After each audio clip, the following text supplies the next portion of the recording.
శ్రీ మహాగణపతి శ్రీ మాతే నమః. అందరికీ నమస్కారం అండి.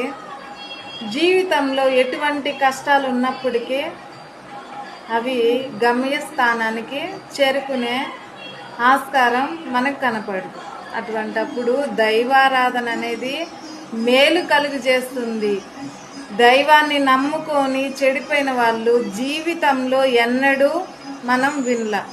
కానీ దేవుణ్ణి నమ్ముకొని చెడిపోయినట్లు చరిత్రలోనే లేదు అనేది మన పురాణాలు మనకు తెలియజేస్తుంది.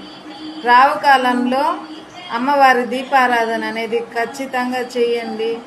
మీకు వీలైతే శుక్రవారం, మంగళవారం, ఆదివారం రావు కాలంలో దీపారాధన చేయండి. శుభం కలగాలని, అందరూ బాగుండాలని ఆ అమ్మవారిని మనస్ఫూర్తిగా కోరుకుంటున్నానండి. మీ హేమ. నమస్తే.